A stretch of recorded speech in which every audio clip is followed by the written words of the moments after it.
Hello नमस्कार साथियों, मैं आपका साथी संजय रतिवाल। मैं आप सभी का हमारे YouTube प्लेटफॉर्म द्रोणा पीसीएस पे हार्दिक स्वागत करता हूं। आशा करता हूं आप सभी स्वस्थ मंगल कुशल होंगे।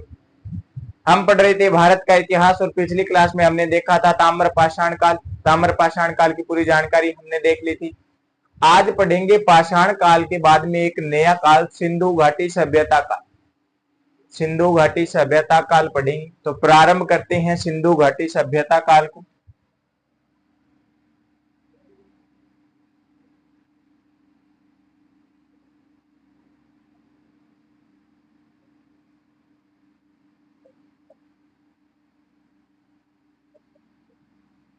सिंधु घाटी सभ्यता पढ़ेंगे। इस सिंधु घाटी सभ्यता को हम कुछ भागों में डिवाइड करके पढ़ेंगे ताकि हमें अच्छे से याद हो जाए। जितना ज्यादा मैटर है उसको उतने भागों में बांट के पढ़ते हैं तो याद होता है। इसी को उसी आधार पे पढ़ेंगे। तो कालखंड बांटते हैं सिंधु घाटी सभ्यता के।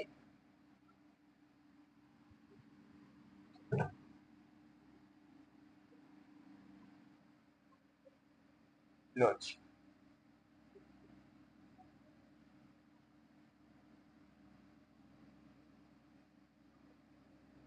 सबसे पहले पढ़ेंगे भूमिका,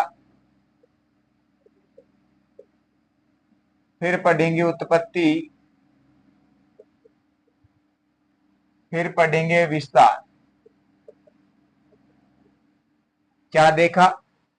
भूमिका, उत्पत्ति, विस्तार।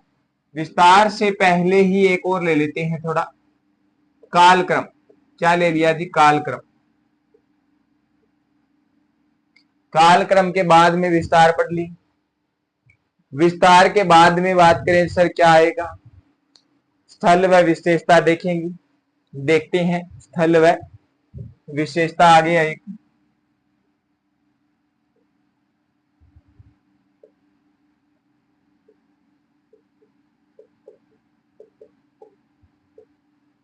स्थल व विशेषता होगी। स्थल व विशेषता के बाद में बात करें सामाजिक जीवन व सांस्कृतिक पढ़ेंगे। इसके अंदर एक भाग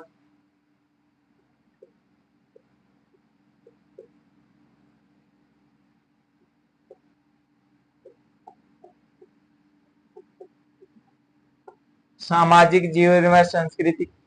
आर्थिकता पढ़ेंगे इसी के अंदर।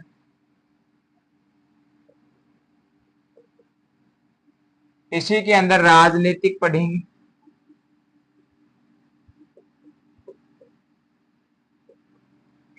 फिर इसी के अंदर अंतिम पढ़ेंगे पतन का कारण। क्या देखा साथियों हमने? भूमिका, उत्पत्ति, कालक्रम, विस्तार, स्थल व विशेषताएं, सामाजिक जीवन व सांस्कृतिक, आर्थिक, राजनीतिक व पतन का कारण। इतने भागों में हमने सिंधु घाटी सभ्यता को डिवाइड किया है।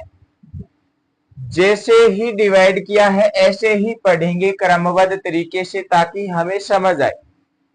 और सिंधु घाटी सभ्यता एक बड़ा काल है और यहां से आरएएस, यूपीएससी के मेन के अंदर भी प्रश्न पूछे जाते हैं। अपन यहां से उस बेस के प्रश्न देखेंगे कि क्या कैसे है ना। तो प्रारंभ करेंगे भूमिका से। उससे पहले सिंधु घाटी सभ्यता जो है ये देखते हैं कहां पे है, कैसे है, कौन कौन से क्षेत्र है ना। सिंधु घाटी सभ्यता के बारे में कहा जाता है ये त्रिभुजाकार में। त्रिभुजाकार में कौन कौन से क्षेत्र है फिर वो भी तो देखें, देखना पड़ेगा, देखना पड़ेगा। तो देखते हैं भारत के मैप में देखें तो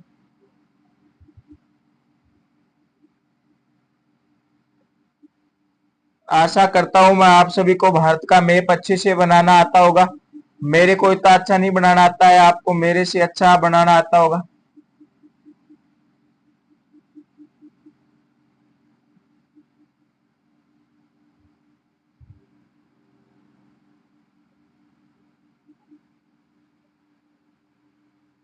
लो जी।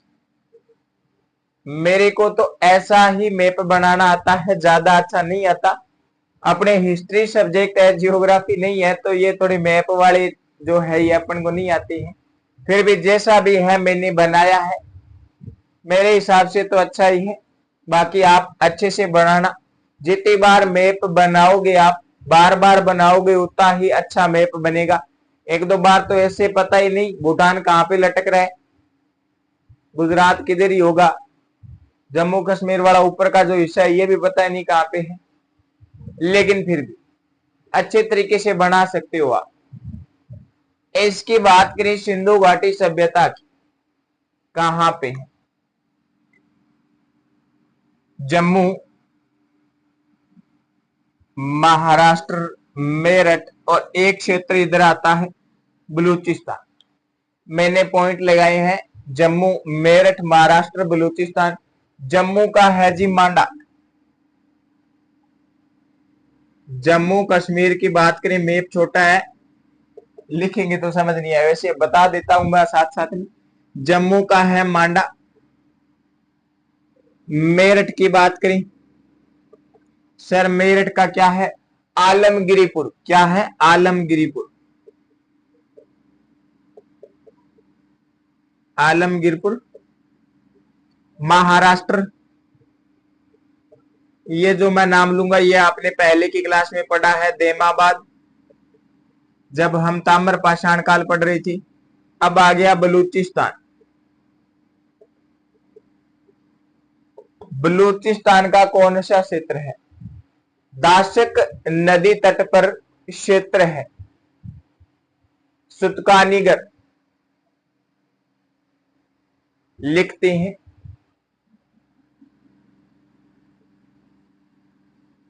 सुतका दिन, ये जो क्षेत्र है ये क्षेत्र है। अब देखो यहां से जम्मू इधर से होता हुआ यहां पे और ऐसे कुल मिला के त्रिभुजाकार बनती है आकृति। कौन सी बनती है जी? त्रिभुजाकार सभ्यता। इस सिंधु घाटी सभ्यता को भारत में किस दिशा में है? पश्चिम उत्तर में है। इसे पश्चिमोत्तर कहते हैं। क्या कहते हैं? पश्चिमोत्तर।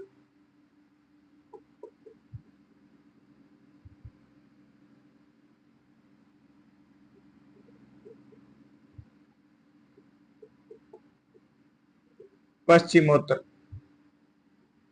भारत में। इस सिंधु घाटी सभ्यता को नगरीय सभ्यता भी कहती है। नगरीय सभ्यता भी कहती है। अब हमने देख लिया, जब भारत के अंदर सिंधु घाटी सभ्यता थी तो विश्व में अन्य सभ्यताएं भी थी। मेसोपोटामिया थी, मिस्र थी, नील सभ्यता या मिस्र थी। इधर देखिए विश्व में बात करें तो यहाँ पे बात कर लेते हैं। ये तो आ गई मिस्र, यहाँ पे आ जाएगी मेसोपोटामिया।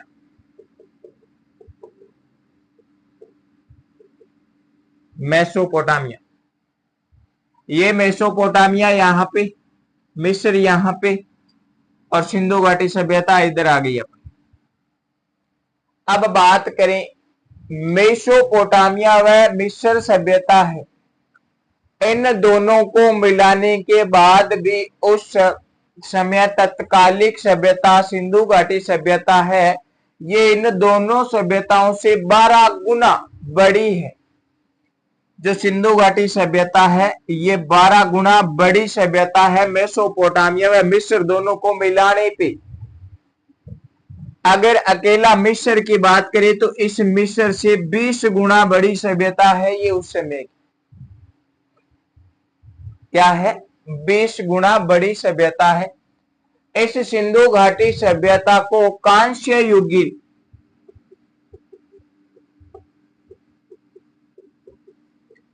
कांस्य युगीन सभ्यता भी कहती है। क्या कहती है? कांस्य युगीन सभ्यता भी कहती है। बात करेंगे आगे। इस सिंधु घाटी सभ्यता का पहले विस्तार 12 लाख वर्ग किलोमीटर था, लेकिन अब इसका विस्तार खोज और ही स्थल और खोजे गए हैं, तो अब इसका विस्तार जो है ये 20 लाख वर्ग किलोमीटर हो चुका है। कितना? 20 लाख वर्ग किलोमीटर हो चुका है।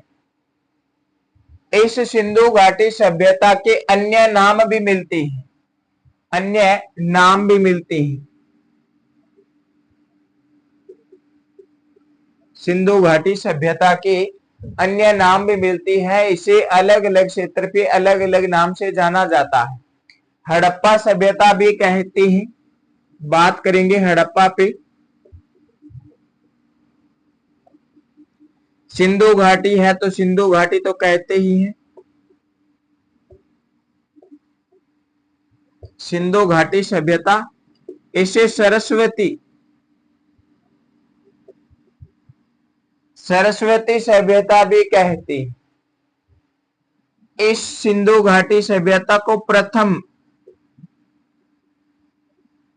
नगरीय सभ्यता भी कहते हैं। क्या कहते हैं? प्रथम नगरीय सभ्यता भी कहते हैं। और एक मैंने लिखा ही है, कांस्य युगीन सभ्यता भी कहते हैं। क्या कहते हैं? हड़प्पा सभ्यता, सिंधु घाटी सभ्यता, सरस्वती सभ्यता, प्रथम नगरीय सभ्यता व कांस्य युगीन सभ्यता भी इसे कहते हैं। ये अन्य नाम आ गए, सिंधु घाटी सभ्यता के अन्य नाम आ गए। अब और आगे बात करें, मैंने आपको बताया था 1826 की घटना बताई थी हड़प्पा सभ्यता के बारे में, जब हमने राजस्थान का इतिहास प्रारंभ किया था। मैंने आपको लाहौर से कराची के बीच में एक रेल लाइन की कहानी बताई थी। उससे पहले भी मैंने एक व्यक्ति का चर्चा किया था 1826 में। 1853-56 के अंदर रेल लाइन की घटना बताई थी, वो ही देखते हैं। चलो तो आगे चले। हड़प्पा सभ्यता नाम मिलता है, इस हड़प्पा सभ्यता पे चलते हैं। हम पीछे से पढ़ते आ रही हैं, जो नाम हम पहले के पैटर्न से निकालती हैं, हम उसी को उपकरण लेके चल रहे हैं। तो हमने इस सिंधु घाटी सभ्यता के अन्य नाम देखे, जिसमें एक नाम आया हड़प्पा सभ्यता। इस हड़प्पा सभ्यता को ही पढ़ते हैं। तो चलो पढ़ते हैं हड़प्पा सभ्यता। ये देख लेना, जम्मू में मांडा, मेरठ में, आलमगीरपुर महाराष्ट्र में, देमाबाद बलूचिस्तान में, दाशक नदी तट पर क्षेत्र है ना, सुतका गिनगर। तो ये क्षेत्र है, ये देख लेना, नाम मैंने बताई दिया। अब आगे पढ़ती हैं। भूमिका की ही बात चल रही है, ये भूमिका की ही बात चल रही है। भूमिका में ही अब आगे पढ़ेंगे। भूमिका के अंदर ही हम पढ़ेंगे हड़प्पा सभ्यता। ये जो भूमिका है इसी के बारे में चर्चा कर रहे हैं, ध्यान रखना। सिंधु घाटी सभ्यता की भूमिका की ही चर्चा कर रहे हैं। अब बात करें हड़प्पा सभ्यता की। हमने नाम निकाला है तो पढ़ना पड़ेगा। हड़प्पा सभ्यता आ गई। हड़प्पा सभ्यता 1826 ईस्वी में चार्ल्स मेसन नाम का एक अंग्रेज विद्वान है, जिसने हड़प्पा के टीले की तरफ ध्यान दिया और कहा यहां पे कुछ मिल सकता है, कुछ साक्ष्य है। कब की बात है साथियों? 1826 ईस्वी की बात है।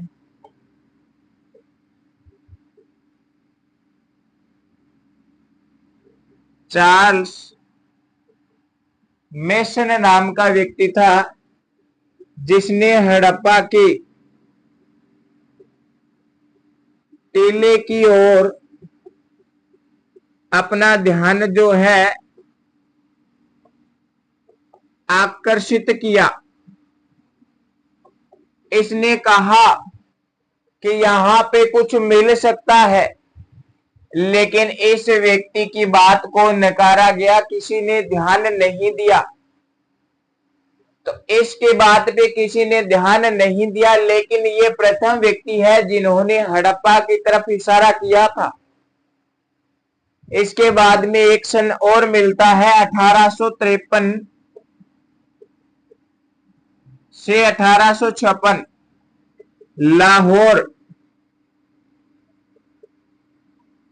लाहौर से कराची, यहां पे रेल लाइन बिछाई जा रही थी।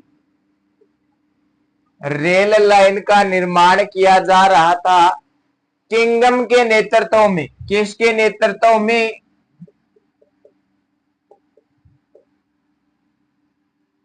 किंगम के नेतृत्व में। ये जो लाहौर से कराची तक की जो रेल लाइन है ये बनाई जा रही थी। जो व्यक्ति बनवाने वाले हैं उनकी बात करें, जॉन बर्टन व विलियम बर्टन। कौन है? दो व्यक्ति हैं, जॉन बर्टन व विलियम बर्टन।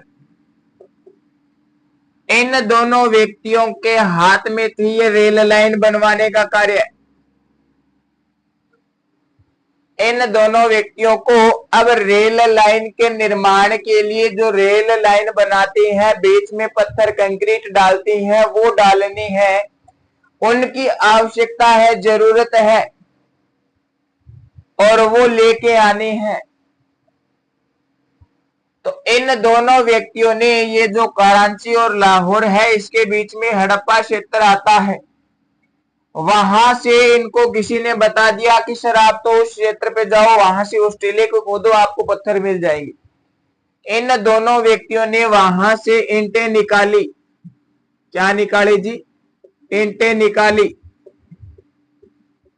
और इस रेल लाइन में उन ईंटों का उपयोग किया। बाद में इन दोनों व्यक्तियों ने किंगम को बताया कि हमने जो पत्थरी युद्ध लेना था वो बीच में क्षेत्र आता है हड़प्पा, वहां से हमें पत्थर मिले, ईंटें मिली है, पक्की ईंटें मिली है। लेकिन इस किंगम ने भी अपना जो लेटर पैड था उसमें लिख के भेजा था कि हमें पत्थर, जो आवश्यक पत्थर थे वो हमें एक क्षेत्र से मिले हैं, वहां पे पत्थर है, एक टीले को खोदा गया, पत्थर मिले, और वहां पे कुछ और साक्ष्य भी मिल सकते हैं, थोड़ा ध्यान दिया जाए। लेकिन इसकी बात पे भी किसी ने ध्यान नहीं दिया। पर ध्यान रखना, ईंटें निकाल दी थी जॉन बर्टन ने और विलियम बर्टन ने। अब आगे बात करें, फिर एक सन और मिलता है, 1921 की बात है।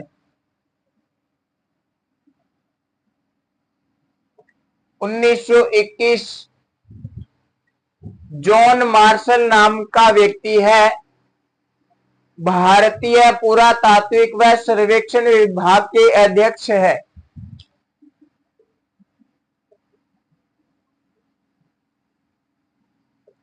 जॉन मार्शल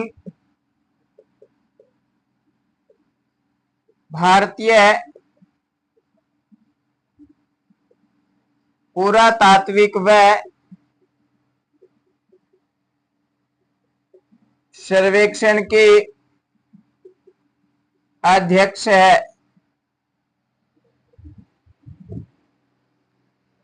इन्होंने एक व्यक्ति को नियुक्त किया और उस व्यक्ति ने हड़प्पा क्षेत्र का सर्वप्रथम पहली बार खोज करके उत्खनन किया था। नाम देखती है, राजस्थान का इतिहास प्रारंभ किया था, तब भी मैंने आपको बताया था दयाराम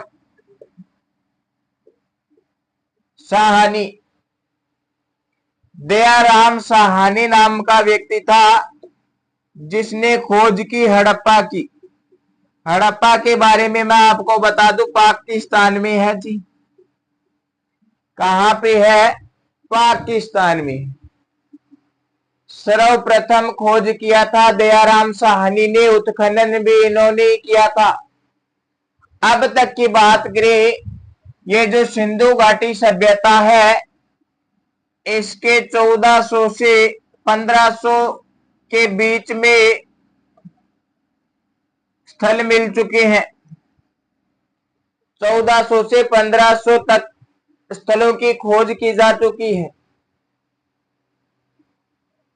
सर्वप्रथम जिस क्षेत्र की खोज की गई, जिसका उत्खनन किया गया, वो हड़प्पा में किया गया था।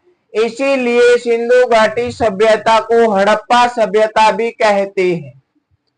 इसीलिए सिंधु घाटी सभ्यता को हड़प्पा सभ्यता भी कहते हैं, क्योंकि सर्वप्रथम हड़प्पा स्थान पे खोज किया गया, उत्खनन किया गया था। इसीलिए सिंधु घाटी सभ्यता को हड़प्पा सभ्यता कहने लग गई। अब बात करें सिंधु घाटी सभ्यता की। किसकी बात करें? सिंधु घाटी सभ्यता की बात करते हैं। एक नाम हमने देख लिया हड़प्पा सभ्यता, दूसरा नाम देखते हैं। कौन सा नाम है जी साथियों? सिंधु घाटी सभ्यता। सिंधु घाटी सभ्यता की बात करें, इसे सिंधु घाटी सभ्यता क्यों कहते हैं? लिखते हैं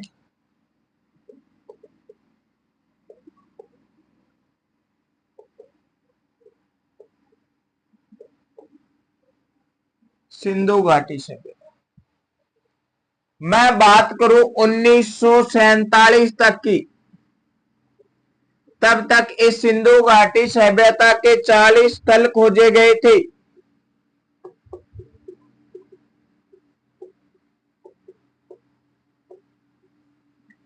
40 स्थल खोजे जा चुके थे। इन 40 स्थलों में से सर्वाधिक स्थल सिंधु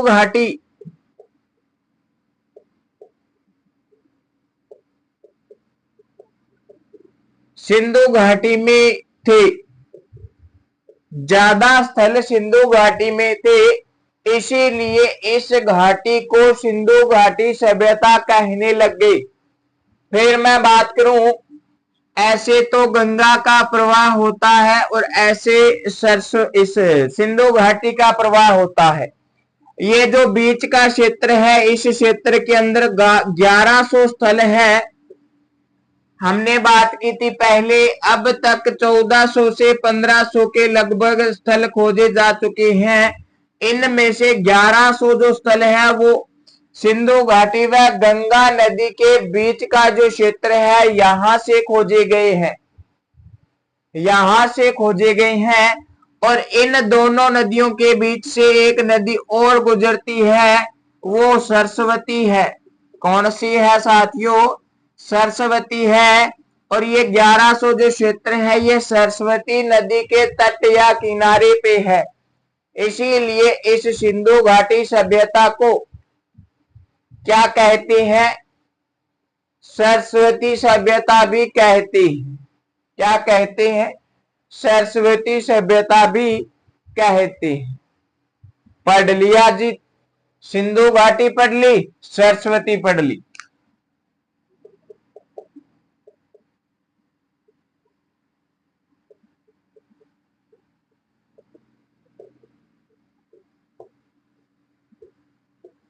कितने क्षेत्र है साथियों? 1100 क्षेत्र है। और इन दोनों नदी के बीच से सरस्वती गुजरती है।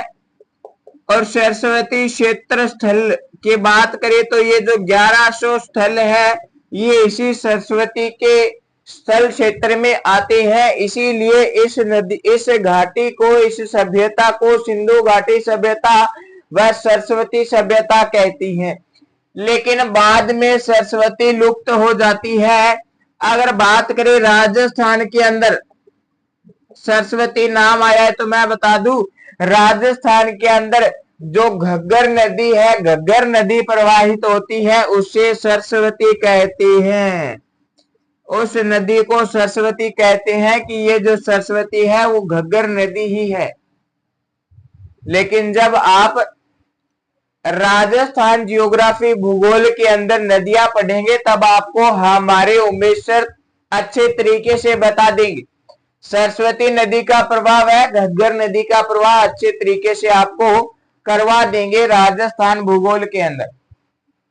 सिंधु घाटी सभ्यता नाम भी पढ़ लिया, सरस्वती सभ्यता नाम भी पढ़ लिया। अब एक नाम और है प्रथम नगरीय सभ्यता। बात करें प्रथम नगरीय सभ्यता की,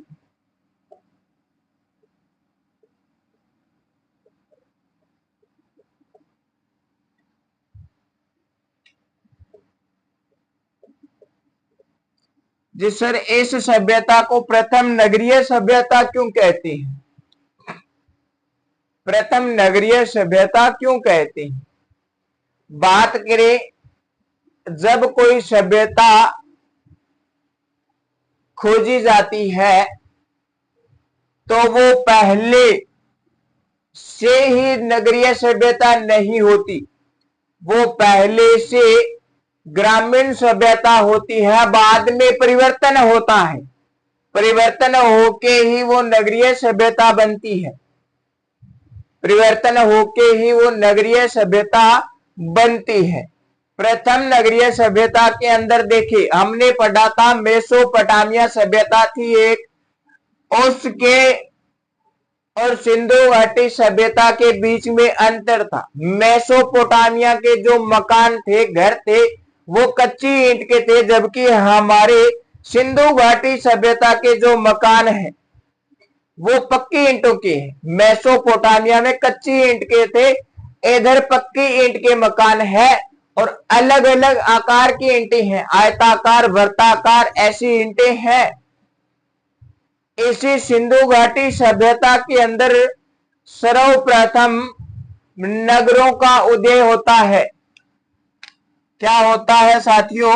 नगरों का उदय होता है। पहली बार सिंधु घाटी सभ्यता में ही नगरों का उदय होता है, इसीलिए इस सिंधु घाटी सभ्यता को नगरीय प्रथम नगरीय सभ्यता कहते हैं। क्या कहते हैं? प्रथम नगरीय सभ्यता कहते हैं। आगे बात करें प्रथम नगरीय सभ्यता के बाद में हमें एक शब्द और मिला था, एक अन्य नाम और मिला था, कांस्य युगीन सभ्यता। कौन सी सभ्यता साथियों? कांस्य युगीन सभ्यता। अब कांस्य युगीन की बात करते हैं, इस सभ्यता को कांस्य युगीन सभ्यता क्यों कहते हैं?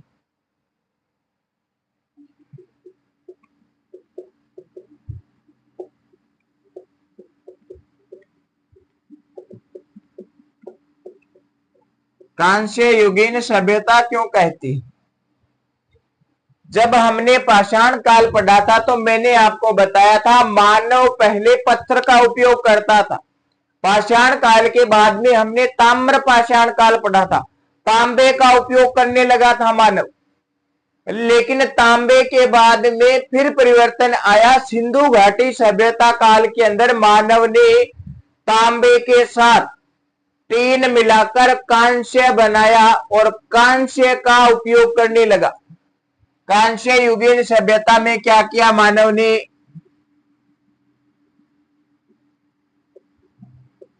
तांबे के साथ किसको मिलाया? टीन मिलाकर किसका निर्माण किया जी? कांस्य का निर्माण किया, कांस्य बनाया। किस सभ्यता में? सिंधु घाटी सभ्यता में कांस्य बना लिया व्यक्ति ने, तांबे के साथ टीन को मिलाकर।